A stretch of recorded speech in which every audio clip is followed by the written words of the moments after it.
Hang on, my glasses are really dirty. I need to clean these. Welcome to constantly having two windows in front of your face at all times. You gotta make sure that they are clean.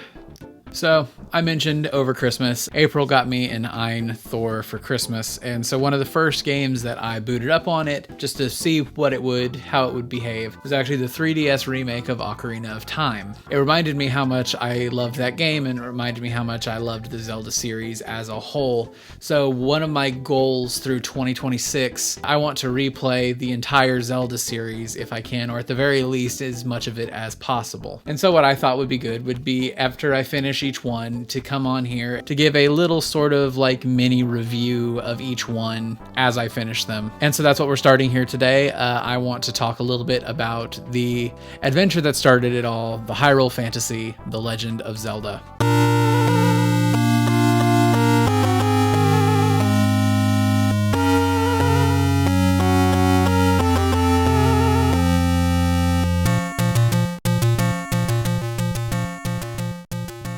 The Legend of Zelda is sort of a difficult game to go back to after spending so much time with more modern releases, because this is the Zelda idea at its barest form. It makes sense being the first one in the series, but there truly is not a lot of storytelling going on here like the series comes to be known for. It is, you are plopped in the middle of a field and you are told to go. At the very beginning, at the title screen, if you let it sit there for a minute, you are given all of the story that you actually need. I'm sure there's a little bit more in the manual, but I don't actually have a manual to read to see. But luckily, all the story you need is right there at the beginning of the game once you boot it up. Many years ago, Prince Darkness Ganon stole one of the Triforce with power.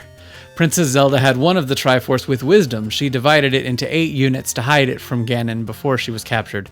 Go find the 8 units link to save her. So excuse the typos there, I am emulating this game. I did not actually bring out my NES to see if that's the exact translation that made it stateside, but even with the broken English there, you get enough of what is happening to go and play through the game and figure it out yourself. The whole idea of the original Legend of Zelda is exploration. Again, you are dumped in this one square on this gigantic map and told to just go and figure out where you're supposed to go. No idea of direction other than somewhere in this world are 8 pieces of the Triforce.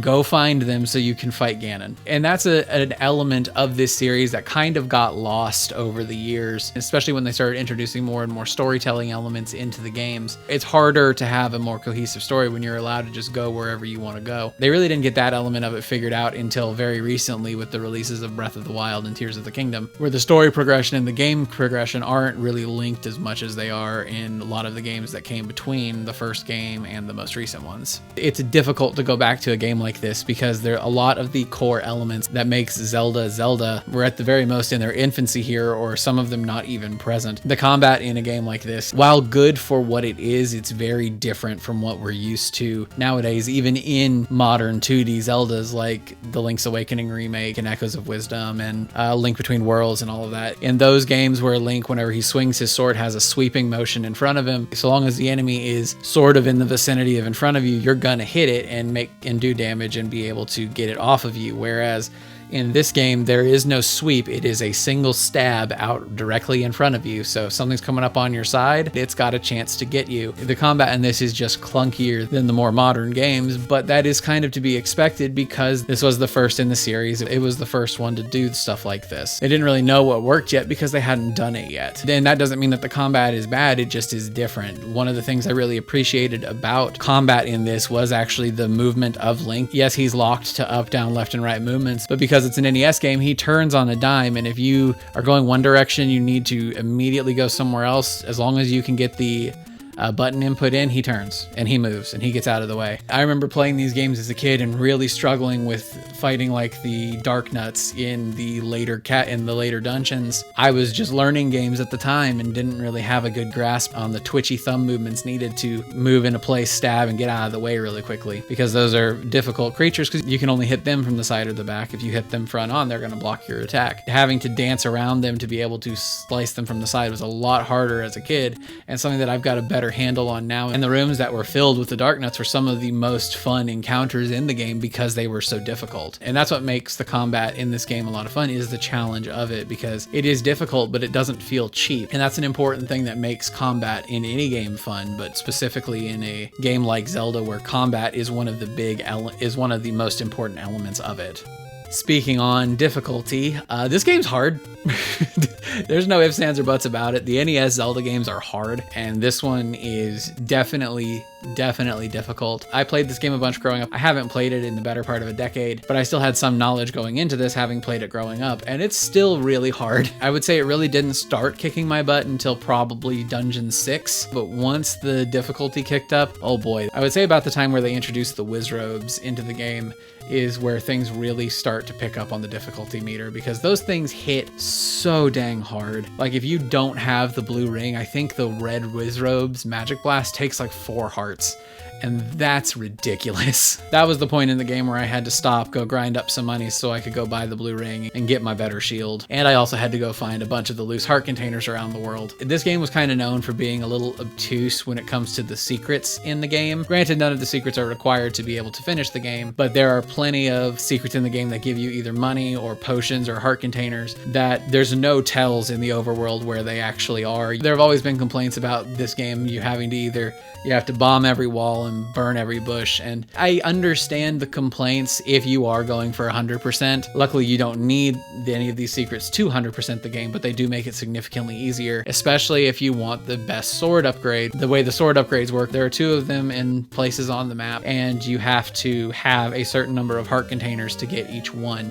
I think you need 6 or 7 to get the white sword at the top of the waterfall, and then you need 13 to get the magic sword in the graveyard. The problem with that is you can't actually get 13 hearts in your life meter without finding at least one of the secret heart containers. Luckily, one of them is very easy to get and telegraphed very well, but if you want any of the others, good luck if you don't have a guide. Luckily, I remembered where they were from playing it as a kid, but if you're going into this blind and you're not planning to use a guide, good luck finding those. And it's interesting too, because they don't actually even tell you that you can blow up walls until the 5th dungeon, I believe. That's the first place in the game that it's required to progress. So yeah, bombs are going to be your friend in this game if you want to find everything, because you're going to need a lot of them to check every wall. Or just look up a secrets guide for The Legend of Zelda, because the game's almost 40 years old at this point. There's no shame in looking up a guide, so that way you can just get back to enjoying the game instead of being frustrated looking for a secret. The game also gives you hints throughout it where certain special things are. In Dungeon 3, there's an old man who asks if you found the sword from the man on top of the waterfall. In your exploration of the game, you find this waterfall and you remember back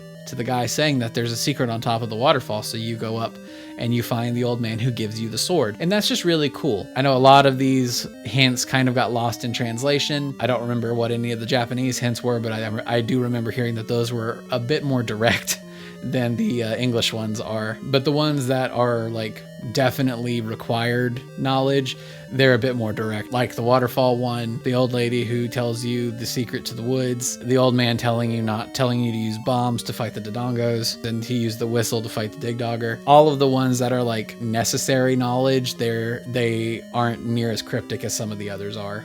Ultimately, I did have a really good time revisiting The Legend of Zelda.